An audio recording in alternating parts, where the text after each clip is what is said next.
welcome to this webcast discussion on how enterprises can gain a future-proof path to hybrid cloud computing. We'll now explore cloud adoption strategies that seek to simplify IT operations, provide cloud deployment choice, and that make the most total economic sense. I'm Dana Gardner, Principal Analyst at Inter Arbor Solutions, and I'll be your moderator for today's live discussion on how cloud choices can help conquer the VMware tax. We'll now discuss hybrid IT platform choices from the perspective of moving beyond a virtualization legacy. Many data center operators face a crossroads now as they consider the strategic implications of new demands on their IT infrastructure and the new choices that they have when it comes to a cloud continuum, really, of deployment options. These hybrid choices span not only cloud hosts and providers, but also platform technology choices such as containers and intelligent network fabrics, serverless computing, and yes, even good old bare metal. The complexity of choice goes further because long-term decisions now about technology must also include implications for long-term recurring costs, as well as business continuity. As IT architects and operators seek to best map a future from a VMware hypervisor and traditional data center architecture, they also need to consider openness and lock-in. They must evaluate the companies behind the platforms, their paths and motivations, and how well they will be partners and not just vendors. And so we will today examine the best metrics for making decisions and weighing the trade-offs that impact performance, total costs, and risk. Stay with us now as we welcome our panelists and review how cloud providers, such as Microsoft Azure, are sweetening the deal to transition to predictable hybrid cloud models. The discussion is designed to help IT leaders define the right trade-offs and the best rationale for making the strategic decisions for their organization's digital transformation. And now, with that, please join me in welcoming our guests. We're here with David Grimes. He's Vice President of Engineering at Navisite. Welcome, David. Good morning, Dana. Excited to be here. We're also here with David Linthicum. He's Chief Cloud Strategy Officer at Deloitte Consulting. Welcome, Dave. It's great to be here, Dana. Thank you very much. And we're also here with Tim Crawford, CIO Strategic Advisor at Avoa. Welcome, Tim. Hey, Dana. Thanks for having me on the program today. You bet. All right, gentlemen, clearly over the past decade or two, countless virtual machines have been spun up to redefine data center operations and economics. And as server and storage virtualization has grown dominant, VMware has been crowned and continues to remain a virtualization market leader. Let's say the virtualization path broadened over that time from hypervisor to platform management and network virtualization and even private cloud models. So there's been a great many good reasons for people to exploit virtualization and adopt more of a software-defined data center architecture. And that brings us to where we are today. Dominance in virtualization, however, has not translated into an automatic path from virtualization to a public and private cloud hybrid continuum. It's become a choice, a crossroads. Specifically, the economics, I would say, of public cloud models and pay-as-you-go consume models have forced a reckoning on examining your virtual machine past. So my first question to the panel is now, how has cloud matured to a degree that such options now as containers have come into the picture? What are you now seeing as the top drivers for people to reevaluate their enterprise modernization paths? Let's start with you, David Grimes. So it's a really good question. As you articulated, VMware, radically transformed the way we think about deploying and managing infrastructure, but cloud has again redefined that. And the things you point out are exactly what many businesses face today, which is sitting often on a set of existing applications that support the business, very traditional in most cases, and run in very traditional infrastructure models. But they're looking at what now cloud offers them in terms of being able to reinvent a lot of that application portfolio, but that's going to be a multi-year journey in most cases. And so one of the things that I think about as this kind of next wave of transformation takes place is how do we think about enabling the development in these new models such as containers and serverless and using all of the platform services of the hyperscale clouds that we've talked about, and how do we bring those to the enterprise in a way that will keep them adjacent to the workload. Separating off in the application and the data is very challenging. So that's an area that I think about quite a bit. David Linthicum, organizations would probably have it easy if they were just going to go from their on-premises PaaS to just a total single cloud provider, public cloud provider. But more and more, we're quite aware that that's not an easy or even a possible decision. So when organizations are thinking about the hybrid cloud model and moving from virtualization, what are some of the drivers for making that right hybrid cloud model where they can both do on-premises, private cloud, as well as public cloud? I think it really comes down to the profiles of the workloads and the databases and the data that you're trying to move. And so, one of the things that I have to tell clients is that cloud's not necessarily something that's automatic, and typically the end state here is going to be something that may be even a little bit more complex than you have currently. But let's look at the profiles of the existing workloads and the data, including security, governance needs, what you're running, what platforms you need to move to.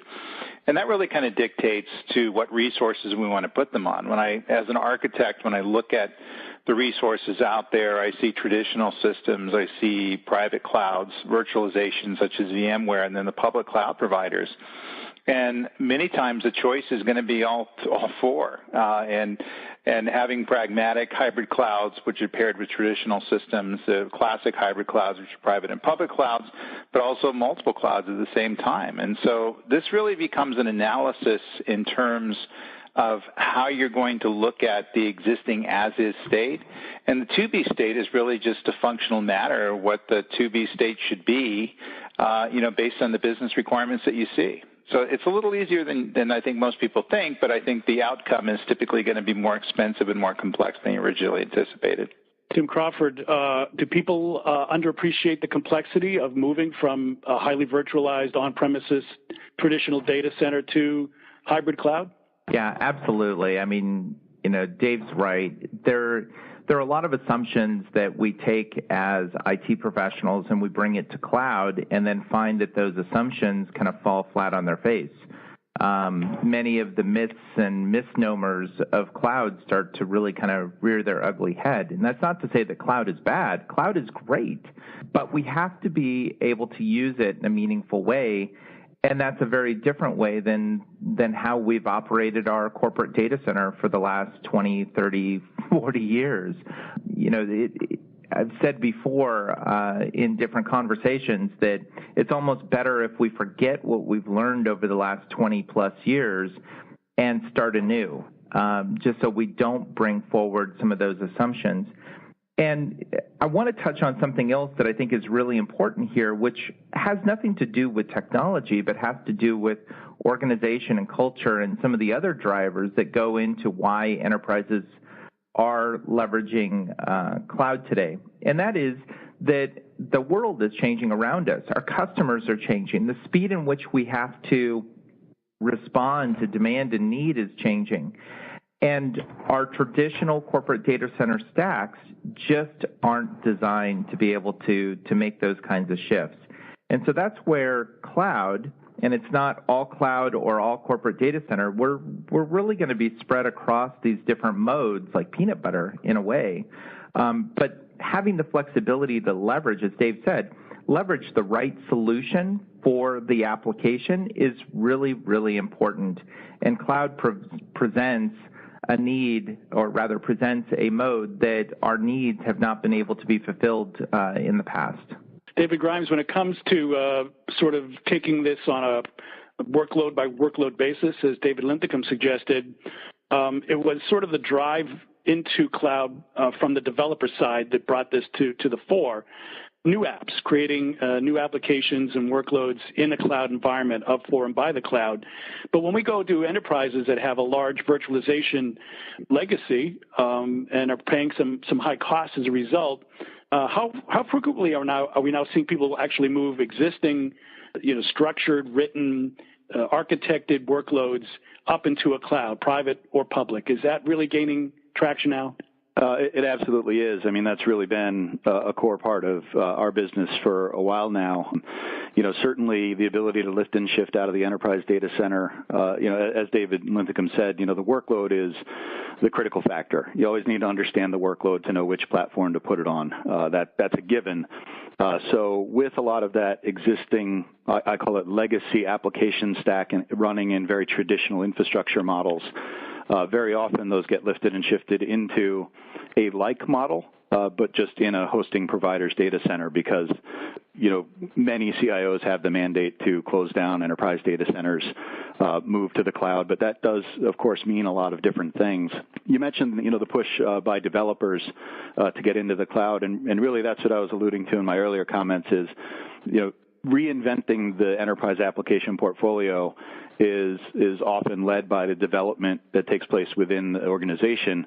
Then, of course, with all the capabilities offered by the hyperscale clouds across, frankly, all of them, but notably as you think about some of the higher level services offered by Azure, for example, you're going to end up in that scenario where you've got workloads that best fit in the cloud because they're based on the services that are kind of natively embodied and delivered as a service by the cloud platform. But likewise, you're going to have that legacy stack that still needs to leave the enterprise data center. And so, really the hybrid models are what is prevailing and I believe will continue to prevail.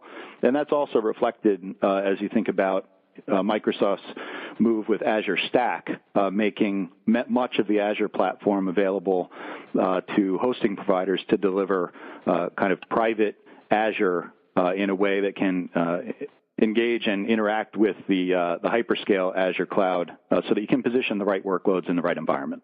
So let's find out a little bit more about you all. David Grimes, tell us about your role there at Navisite and more about Navisite itself. Sure thing. So I've been with Navisite for 23 years, really most of my career. VP of Engineering, I run our product engineering function, do a lot of the evangelism for the organization. Navisite's a part of Spectrum Enterprise, which is the enterprise division of Charter. We deliver voice, video, and data services to the enterprise client base, and Navisite delivers the cloud services to that same part of the customer base. It's been a very interesting 20-plus years to see the continued evolution of managed infrastructure delivery models, rapidly accelerating to where we are today. David Linthicum, tell us a bit about yourself, particularly what you're doing now at Deloitte Consulting. Yeah, I've been with Deloitte Consulting for 6 months. I'm the Chief Cloud Strategy Officer, so the thought leadership guy. Trying to figure out where the cloud computing ball is going to be kicked and what the clients are doing, what's going to be important years to come. Prior to that was with Cloud Technology Partners. We sold that to HP last year. 13 books. I do the cloud blog on InfoWorld and do a lot of radio and TV and the podcast, Dana. Yes, right, of course. We've been doing that for a while. Tim Crawford, tell us about yourself and Avoa. After spending 20-some-odd years within the rank and file of the IT organization, also as CIO, I bring a bit of a unique perspective to the conversation, especially as we talk about transformational organizations. I tend to work with Fortune 250 and below, many of the Fortune 50 companies, in terms of their transformation, mostly business transformation and how technology fits into that. But helping them along that journey in understanding the difference between traditional and transformational. Like Dave, do a lot of speaking, a fair amount of writing as well, and of course with that comes travel and meeting a lot of great folks through my journeys. Well, great. Glad you're all with us. All right, so let's look at our first survey results. It looks like 75% of our audience, and I'd like to add that this is not scientific, okay? This is really an anecdotal look at where our particular audience is in terms of their journey. But the top one at 75% was desire to move to a pay-as-you-go versus a cyclical CapEx model. So the economics here are driving the move from traditional to cloud. They're also looking to get off of dated software. And infrastruccture, hardware. A lot of people are running old hardware. It's not that efficient. It can be costly to maintain and in some cases difficult or impossible to replace. There are about a tie at 50% each at concern about the total cost of ownership, probably trying to get that down. and a desire to consolidate and integrate more apps and data. So I would say a transformation of their apps and data. Coming up at the lower end of their motivations are complexity and support difficulties, and a developer preference for cloud models. So the economics are driving this. That should come as no surprise, Tim Crawford, that a lot of people are under pressure to do more with less and to modernize at the same time, the proverbial changing the wings on the airplane while keeping it flying. Is there any more you would offer in terms of the economic drivers for why people should consider going from a traditional data center to a hybrid IT environment? It's it's not surprising. And the reason I say that is this process actually started, this economic kind of upheaval actually started about 10 years ago when we really felt that economic downturn here in the U.S. And it caused a number of organizations to say, look, we don't have the money to be able to upgrade or replace equipment on our regular cycles. And so instead of maybe having a 4-year cycle for servers or a 5-year cycle for storage or a 7-year cycle, 7+ in some cases, as much as 10+ for network, they just started kind of kicking that can down the road. And then the economic situation started to improve. And so what happened was rather than putting money back into infrastructure, people started to ask the question, are there other approaches that we can take? Now, at the same time, cloud was really starting to mature and becoming a solution that was kind of getting its sea legs, especially for mid to large enterprise. And so the combination of those two really kind of opened the door to a different possibility that didn't have to do with replacing the hardware in my corporate data center. And then you have the third kind of piece to that trifecta, which is just the overall business demand. You know, we saw a very significant change in customer buying behavior at the same time, which is people were looking for things now, right? We saw the uptick of Amazon away from retail. And that trend had been going on for some period of time, but really kicked into gear around the same time. And so all of these together kind of lead into why we saw this shift to a different kind of model, or the demand for a different kind of model looking at OpEx versus CapEx. David Linthicum, you and I have talked about this a lot over the past 10 years, economics being a driver, but you don't necessarily always save money by going to cloud. To me, what I see in these results is not just seeking lower total cost, but simplification, consolidation, and rationalization for what I do spend. Does that make sense, and is that reflected in your practice? Yeah, it is. And I think that the primary reason for moving to cloud's kind of morphed in the last 5 years, from the CapEx, saving money, operational savings model into really kind of strategic value and the ability to get agility in there, ability to scale your systems up as you need to adjust to the needs of the business in a quick and fast way, and be able to kind of keep up with the speed of change. I mean, a lot of the Global 2000 companies out there are really having trouble to maintain change within the organization to keep up with change in their market. And I think that's really kind of going to be the death of 1,000 cuts if they don't fix that. And they're seeing cloud as enabling technology to do that. And so in other words, they can add the resources they need. They can get to the storage levels they need. They can manage the data that they need and do so at a price point that's typically going to be lower than the on-premise systems. And so that's why they're moving in that direction. But, like we said earlier, they're moving into more complex models. They're typically going to be spending a bit more money. But the value of IT and its ability to kind of delight the business in terms of the capabilities are going to be there. And I think that's a core metric we need to consider. David Grimes at Navisite, when it comes to costs balanced by the business value to the business from IT, how does that play out in a managed hosting environment? Do you see organizations typically wanting to stick to what they do best, which is create apps, run business processes, and do data science, and say, let's get out of as much of the rest of it as we can? How is it shaking out in the managed services side of the business? Yeah, I mean, that's exactly what I'm seeing. Really, companies are really moving towards focusing on their differentiation. Running infrastructure has become almost like, having power delivered to your data center. You need it. It's part of the business, but it's rarely differentiating. And so that's exactly what we're seeing. One of the things in the survey results that does surprise me a little bit here is the relatively low scoring for the operations complexity and support difficulties. With the pace of technology innovation happening, even within VMware, within the enterprise context, but then certainly within the context of the cloud platforms, Azure in particular, the skill sets to use those platforms, manage them effectively, and take the biggest advantage of them are in exceedingly high demand at this time. And I would think many organizations are struggling to acquire and retain that talent. That's certainly been my experience in dealing with our clients and prospects. So that does surprise me a little bit in the survey results. Now, there's more than, when it comes to VMware environments, a dominant environment in the market, there's more than just a technological decision here. Dell Technologies is the major controller of VMware, VMware being a public company, but Dell Technologies, in order to go private, had to incur enormous debt. I think they're still in the vicinity of $48 billion in debt. And there's been talk recently of a reverse merger where VMware as a public company would take over Dell as a private company. The markets didn't necessarily go for that, but it creates a little bit of confusion and concern in the market. So, David Linthicum, is this something that IT operators should concern themselves with, architects, when they're thinking about which direction to go? Yeah, I think that ultimately we need to look at the health of the company we're buying hardware, software for, and in terms of the capability to be around in the next few years. The reality is that VMware and Dell, for instance, and also EMC are just such a mega force in terms of having a legacy footprint in the majority of data centers that are out there, as well as people building new systems on top of the hardware, on those hardware and software footprints.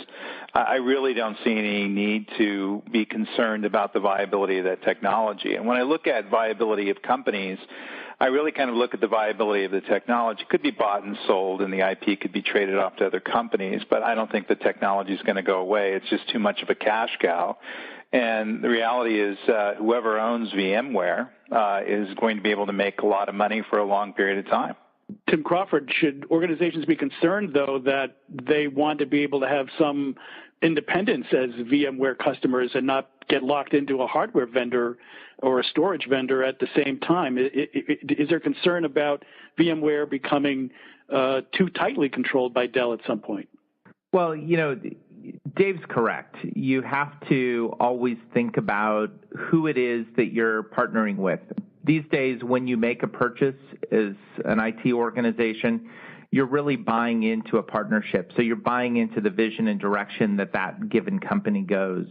And I agree with Dave in what he said around Dell and EMC and VMware, and that they're going to be around for a long period of time. I don't think that's really the factor to be as concerned with. I think that you have to look beyond that. You have to look and kind of to what we were talking about earlier. What is it that your business needs, and how does that start to influence changes that you make organizationally in terms of where you focus your management and your staff, kind of moving up the chain, if you will, and away from the infrastructure, the underlying infrastructure, and moving more into applications and things that are more closely tied to business advantage. As you start to do that, you start to look at other opportunities beyond just virtualization. You start breaking down the silos, you start breaking down the components into smaller and smaller components, and you look at the different modes of system delivery, and that's really where cloud starts to play a role. So I think if you start looking at that, that's really important. Okay, let's look now at our audience and what they see as important. What are the chief obstacles preventing you from moving off of a legacy virtualization environment? Again, the economics are quite prevalent here. I'm not sure of the sufficient return on investment benefits. They might be wondering why they should move at all. Their fear of a lock-in to a primary cloud model is also a concern.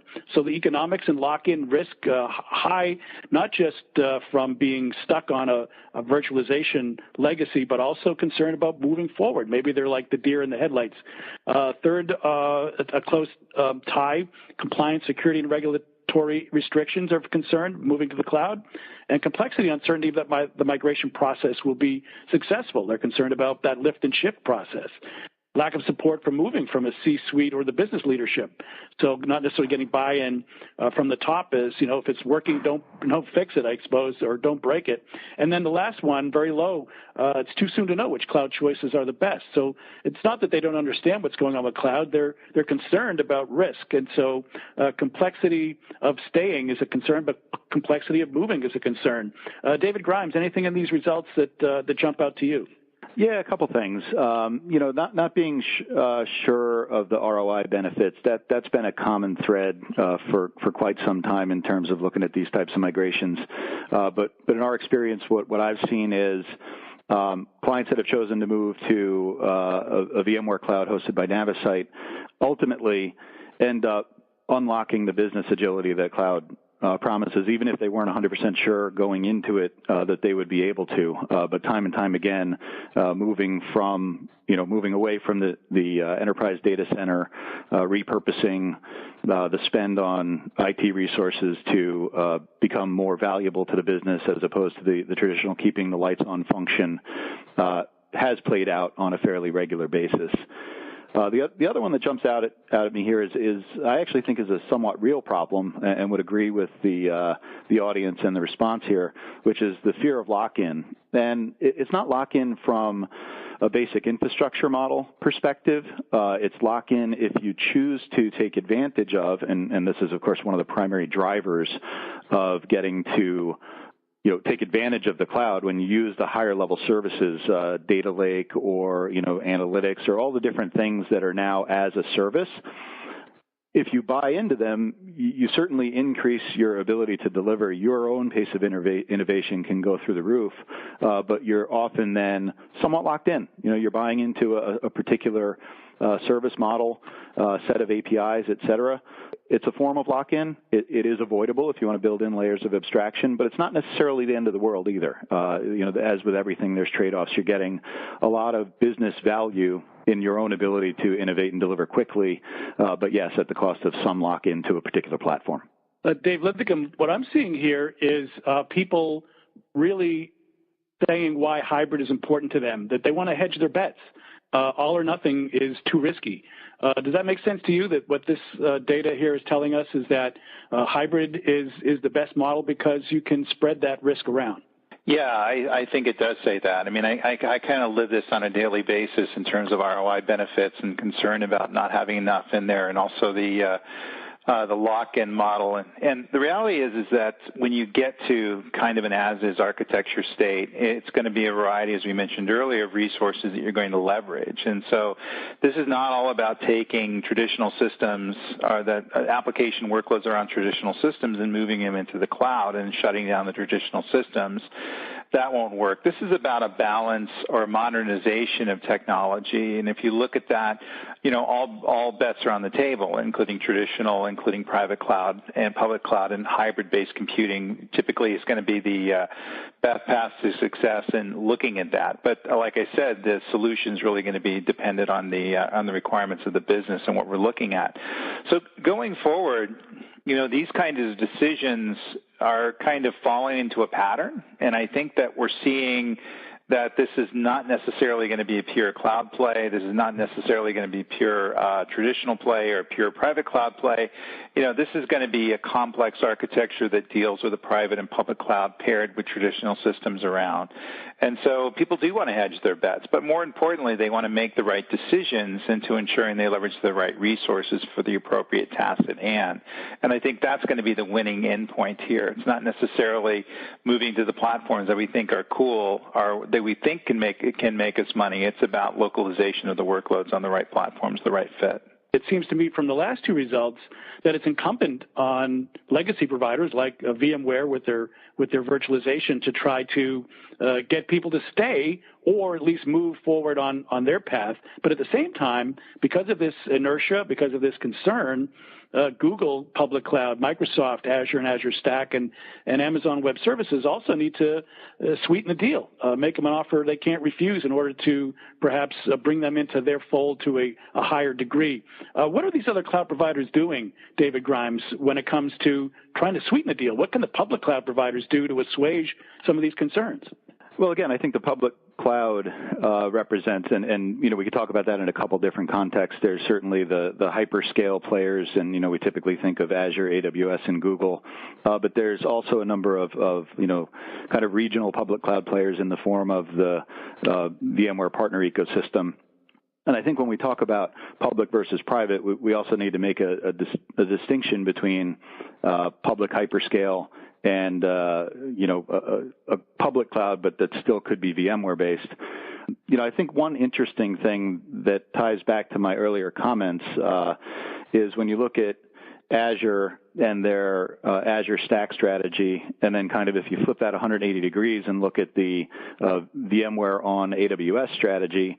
Again, I think both of those, and I think we'll continue to see that type of thing play out going forward, both of those things actually reflect that need to be able to deliver what I continue to call legacy enterprise workload in a way that it's adjacent to both from a kind of equivalence of technology, but also from a latency perspective, because one thing that's often overlooked as we look at the hybrid cloud deployment models is the latency between applications that are inherently integrated can often be a deal breaker for actually a successful implementation, which the ability to actually successfully migrate was called out on the previous poll. So I think what we'll see is this continued evolution of ensuring that we can solve what I see as a decade-forward problem as organizations continue to reinvent their application portfolio, evolve the way that they actually build and deliver applications while continuing to be able to operate their business based on the legacy stack that's driving day-to-day operations. Let's go on now to our next, the results from our last question. What is your current plan for moving? And pretty strong, two out of the offerings come out. Public clouds such as Microsoft Azure and Google Cloud, and a hybrid or multi-cloud approach. So again, they're looking at the public clouds as a way to get off of their traditional, but they're looking not for just one or a lock-in, but they're looking at a hybrid or multi-cloud. Coming up zero, surprisingly, is VMware on AWS, which you just mentioned, David Grimes. Private cloud hosted, public or private cloud on premises come up at about 25%, along with no plans to move. So staying on premises in a private cloud has got attraction for some, but for those that are wanting to move, seemingly going to some of the predominant hyperscalers, but a multi-cloud approach and hybrid cloud approach, clearly the favorites. All right, well, we've learned quite a bit here from our audience. One quick look to David Linthicum. Anything surprising here? Maybe the VMware on AWS offering. Yeah, I thought there would be a few that would pick that, but looks like the audience doesn't necessarily see that's going to be the solution. Everything else is not surprising. I mean, just kind of aligned with what we're seeing in the marketplace right now. Public cloud movement to like Azure or Google Cloud, and then also the movement to complex clouds like hybrid and multi-cloud. We're also seeing to be the two trends we're seeing right now in the space, and this is reflective of that. It's time to define the right trade-offs and rationale when we think about these choices. We know that people want to go. They don't want to be locked in. They want good economics, and they're probably looking for a long-term solution. VMware shops are going to need to examine the path forward to achieve these hybrid computing values and even multi-cloud now that's become an option. What is it about, now that we've mentioned it several times, Azure and Azure Stack? They seem to be differentiated in the market by offering both a public cloud component as well as an integrated private cloud component and a path for people to come onto that from a variety of different deployment histories, including, of course, a Microsoft environment, but also a VMware environment and others. So let's go around the board and talk about cloud journeys, what organizations should be thinking about, what are the trade-offs, what are the major concerns when it comes to picking the right hybrid and multi-cloud approach. David Grimes, let's start with you. Sure. I think it should be pretty expected answer here. At the end of the day, it's ultimately a journey, and that journey requires a lot of strategy up front. It requires a lot of planning, and it requires selecting the right partner to help you through that journey because, whether you're planning an all-in on Azure or an all-in on, Google Cloud, or you want to stay on VMware but get out of the enterprise data center, as David Linthicum has mentioned, the reality is everything's much more complex than it seems up front. And to maximize the value of the models and capabilities that are available today, you're almost necessarily going to end up in a hybrid deployment model. And that means you're going to have a mix of technologies in play, a mix of skill sets required to support them.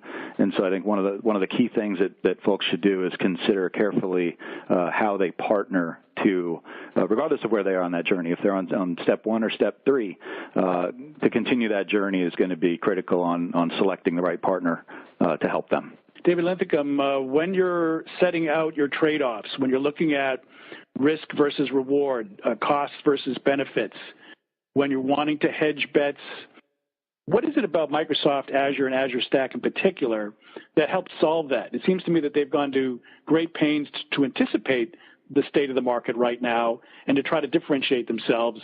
Is there something about the Microsoft approach that is, in fact, differentiated among the hyperscalers or staying put in a traditional environment? Yeah, I think the paired private and public cloud, with similar infrastructures and similar migration paths and dynamic migration paths, meaning you can move workloads, in between them, at least is the way that it's been described, is going to be unique in the market. I mean, kind of the dirty little secret, it's very difficult to port from a private cloud to a public cloud because most private clouds are typically, not AWS and not Google, and they don't make private clouds. And therefore, you have to kind of port your code between the two, just like you're porting, systems in the past. And the normal issues about refactoring and retesting and all these things really kind of come about. Where Microsoft could have a product that provides a bit more seamless capability of doing that. And the great thing about that is, therefore, I can really kind of localize on whatever particular platform I'm looking at. And if I, for example, mislocalize or I misfit, then it's a relatively easy thing to move it from private to public or public to private. And this may be at a time where the market needs something like that. And I think that's what's unique in the space. Tim Crawford, what do you see as some of the trade-offs, and what is it about a public-private hybrid cloud that's architected to be just that seemingly Microsoft has developed? Is that differentiating, or should people be thinking about this in a different way? I actually think it's significantly differentiating, especially when you consider the complexity that exists within the mass of the enterprise. You have different needs, and not all of those needs can be serviced by public cloud. Not all of those needs can be serviced by private cloud. And so as you start to tease apart, there's a model that I use with clients to go through this, and it's something I used when I led IT organizations. But when you start to pick apart these pieces, you start to realize that some of your components are well-suited for SaaS-based alternatives. Some of the components on applications and workloads are well-suited for public cloud. Some are well-suited for private cloud. A good example of that is if you have sovereignty issues or compliance or regulatory issues, either perceived or reality, and that's a whole nother conversation in its own right. And then you'll have some applications that just aren't ready for cloud. You've mentioned lift and shift a number of times, and for those that have been down that path of lift and shift, they've also gotten burned by that too in a number of ways. And so you have to be mindful of what applications go in what mode.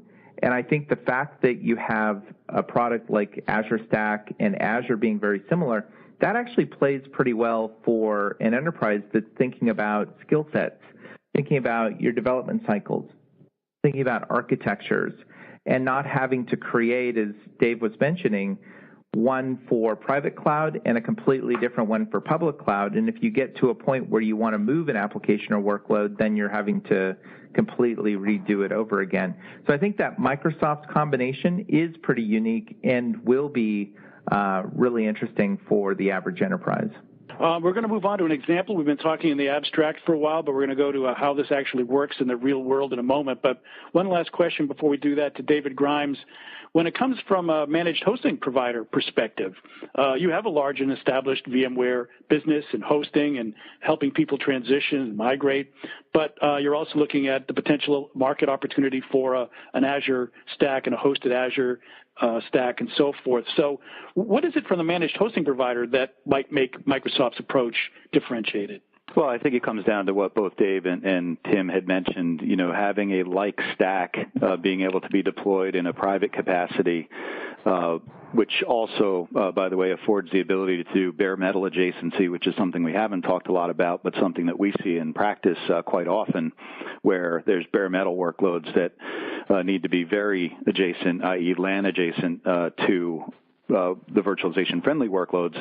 And I think being able to have the combination of all three of those things is what makes that attractive to a hosting provider such as Navisite, because we can solve the full spectrum of the needs of the client, covering bare metal, private cloud, and hyperscale public in a seamless way, which is the key point.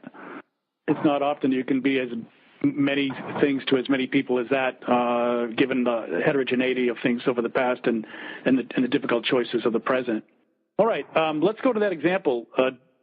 Staying with you, David Grimes, there's an organization called Ceridian. Tell us about what their problems were, whether they took a lift and shift, a transition, whether they took a hybrid. How did they solve their problems? And let's hear what their problems were first. Yeah, sure. So Ceridian is a global human capital management company, global being a key point we'll touch on here, growing like gangbusters and has been with Navisite for quite some time. It's been a very long journey. But one thing about Ceridian is they have had a cloud-first strategy. They embraced the cloud fairly early. A lot of those barriers to entry that we saw and have seen in many surveys over the years, they actually looked at as opportunity, which I find very interesting.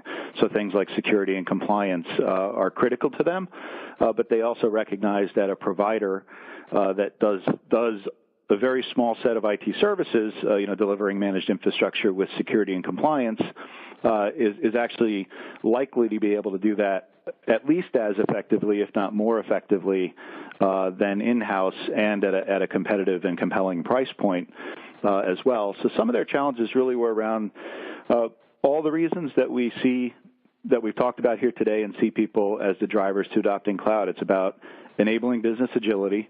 So with the growth that they've experienced, they've needed to be able to react quickly and deploy quickly, and all the things that virtualization and now cloud enable for the enterprise. But again, also, as I mentioned before, work closely with a partner to maximize the value of the technologies and ensure that we're again meeting their security and compliance needs and delivering really everything they need from a managed infrastructure perspective. So one of the kind of core challenges that they had was, with that growth, was a need to expand into geographies where we don't currently operate our hosting facilities. So Navisite's kind of hosting capabilities. In particular, they needed to expand into Australia. And so what we were able to do through our partnership with Microsoft was deliver to them the managed infrastructure in a very similar way. And this is actually an interesting use case in that they're running VMware-based cloud in our data center, but we were able to expand them into a managed Azure delivered locally out of Australia. Of course, one thing we didn't touch on here today, but that is a driver in many of these decisions for global organizations, is a lot of the data sovereignty regulation that we're seeing. So having presence in geography is becoming increasingly important. Certainly Microsoft is expanding the Azure platform. They have quite a bit of presence, and so their presence in Australia was really enabled us to deliver that for Ceridian. As I think about the key takeaways and learnings from this particular example, was, again, Ceridian had a very clear, very well thought out, but cloud-centric and cloud-first strategy. You, Dana, mentioned it earlier. That really enables them to continue to keep their focus on the application, because that's their bread and butter. That's how they differentiate. And by partnering, they're able to not worry about the keep the lights on needs and focus on the application. Second, of course, is they're a global organization, and so they have global delivery needs based on the data sovereignty regulations. And third, and I'd say probably most important, is they chose, they selected a partner that was able to bring to bear the expertise and skill set that I mentioned earlier is very difficult for enterprises to recruit and retain to be able to take the most advantage of the different infrastructure models that we're actually delivering for them to support their business. I'm going to hand this over now to Kristen Allen of Navisite. She's going to be moderating our Q&A section. Go ahead, please, Kristen. Hi there, Dana. We've got some very interesting questions here. The first one that ties into a conversation you were having just a second ago is, what are the ROI benefits to moving to bare metal servers for certain workloads? David Grimes, would you like to take that? Yeah, sure.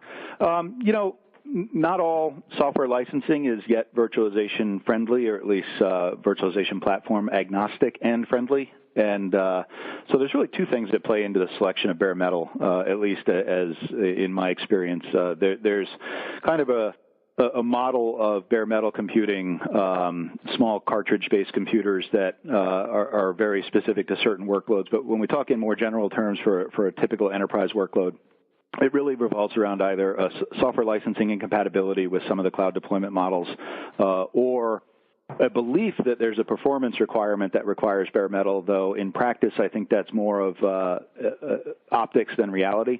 But those are the two things that typically drive bare metal adoption in my experience.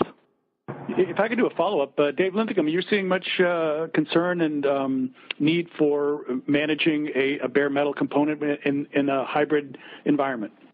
Yeah, from time to time. Ultimately, people want access directly at the underlying platforms, and if there's some performance reason or some security reason or some kind of a direct access to some of the I/O systems, we do see these kind of one-off, what I call special needs applications that need these sorts of things. And if it's available, I don't see it as something that's going to be widely adopted, but from time to time it's needed, and the capabilities are there depending on where you want to run it. Back to you, Kristen. Our next question is, should there be different thinking for data workloads versus apps ones, and how can they be best integrated in a hybrid environment? Anyone want to take that? Yeah, I'll take that, Dan. Yeah. Oh, go ahead, Tim. Ultimately, the compute aspect of an application and the data aspect of an application really kind of should be decoupled.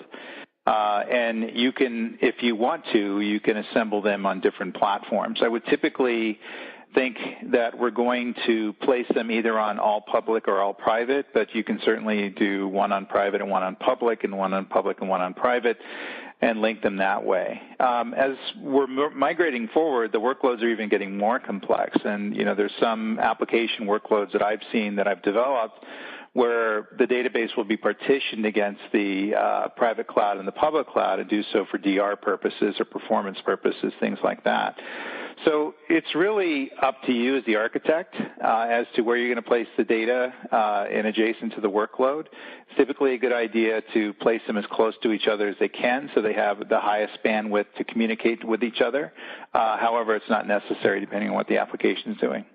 David Grimes, you had something to offer, maybe something where organizations need to place their data in a certain jurisdiction but might want to run their apps out of a data center somewhere else for performance and economics.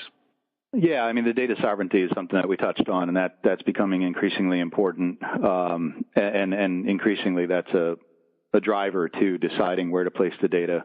But just kind of following on David's comments, I agree 100%. If you have the opportunity to architect a new application, I think there's some really interesting choices that can be made around data placement and app placement, and decoupling them is absolutely the right strategy. I think the challenge many organizations would face is having that mandate to close down the enterprise data center, move to the quote-unquote cloud. Of course, we know that means a lot of different things, but do that in a legacy application environment. And so that would present some unique challenges as well in terms of being able to sufficiently decouple data and application.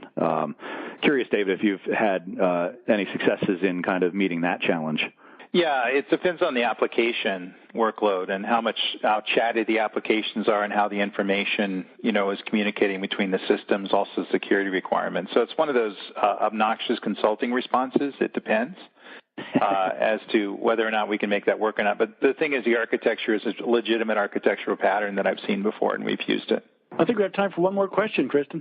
Okay. How do you meet and adapt for HIPAA requirements and still maintain stable connectivity for the small business? Anyone? I'll take a first pass at that. It's Dave Grimes. So HIPAA, like many of the governance programs, is a very large and co-owned responsibility. I think, from our perspective, again, Navisite part of Spectrum Enterprise, we have a unique capability of delivering both the network services and the cloud services in an integrated way that can address the particular question around stable connectivity. But ultimately, HIPAA is a blended responsibility model where, the infrastructure provider, the network provider, the provider managing up to whatever layer of the application stack will have certain obligations, but then the partner, the client, would also retain some obligations as well. Anyone else have anything to offer on HIPAA? Let me jump in on that one. All right. The other thing that I often see with regards to HIPAA is that the regulation gets thrown across the entire portfolio, kind of like a wet blanket. Because we work in healthcare, because we touch PHI, that we have to apply HIPAA to everything everywhere, and that is not the case. HIPAA is very specific in terms of what it covers and what needs to be protected and how it needs to be protected. And so one of the things that's important is similar to other regulations like PCI and FERPA and many of the others that exist in the financial services industry, it's important to really understand what it covers and what it doesn't cover and start to tease apart the pieces. And if you start to do that, you actually simplify your life because you can start taking advantage of some of these newer and greater opportunities for the things that are less regulated, and it gives you a lot more flexibility in doing so. And then for those things that are governed, making sure that you are compartmentalizing those in such a way that they are protected and you're still working within the compliance requirements. So think about how to compartmentalize the pieces, and that will help kind of give you a little more guidance and open up opportunities too. All right. Well, I'm afraid we're out of time, and I'm afraid we're going to have to leave it there. You have been an essential part of this webcast discussion on how organizations can gain a future-proof path to hybrid computing that simplifies IT operations and provides cloud deployment choice as well as makes the most total economic sense. So please join me in thanking our guests. We've been here today with David Grimes, the Vice President of Engineering at Navisite. Thank you, David. You're very welcome. We've also been here with David Linthicum, Chief Cloud Tech Strategy Officer at Deloitte Consulting. Thank you, David. Thank you, Dana. Always a pleasure. You bet. And, of course, last but not least, Tim Crawford, CIO Strategic Advisor at Avoa. Thank you so much, Tim. Thanks, Dana. And a big thank you as well to our audience for joining. Please remember that this information will be available on demand. Feel free to pass this link on as well to others who you think would benefit from this presentation in any way. I'm Dana Gardner, Principal Analyst at Inter Arbor Solutions. Thanks again for joining, and goodbye for now.